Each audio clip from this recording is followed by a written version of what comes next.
recap of the week, and it was dominated here at home by this. Breaking news back here at home tonight out of Ferguson, Missouri. Okay, let's just all agree that breaking news out of Ferguson has become one of the most dread-inducing combinations of words in the English language, alongside Dr. Phil sex tape and vegan cupcakes. Now, on Wednesday, the Department of Justice released 2 reports on Ferguson. The first announced that no civil rights charges would be filed against Officer Darren Wilson for the Michael Brown shooting, but it was the second one that had people talking. The department also officially released a scathing report that found systemic racial bias in the Ferguson Police Department and courts. Now, I don't think anyone was truly surprised by the contents of that report. In fact, you needed to read that report the same way you needed to read the reviews of Mordecai. You knew the verdict would be terrible. It was just which particular words they chose to use.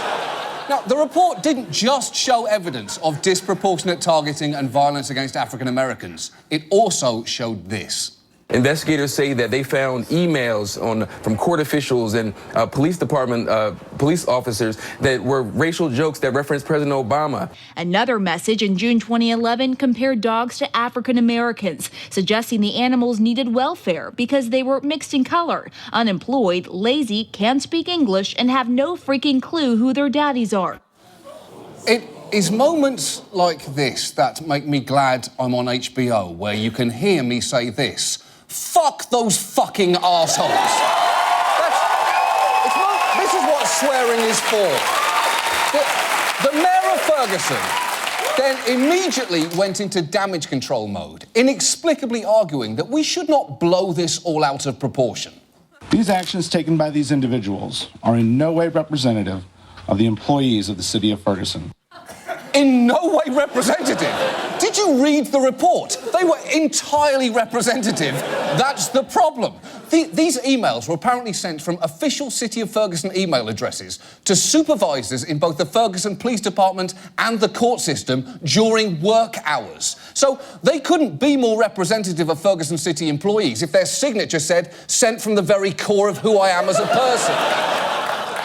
I will say that there is one thing the mayor of Ferguson said in his press conference that did make sense.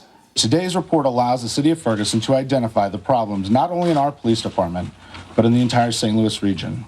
Now that is true, because let's be clear, this is not just Ferguson. And if you need proof, here's just one other example. A year and a half ago, an African-American police officer in St. Louis received this letter at work. It read in part, quote, "You black expletive.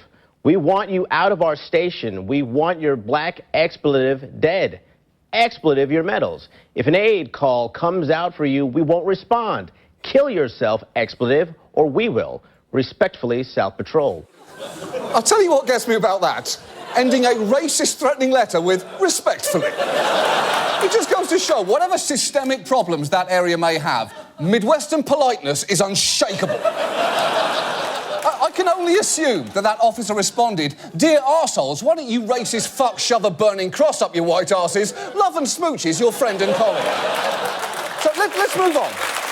Let's move on from Ferguson to a slightly less contentious spot on the globe.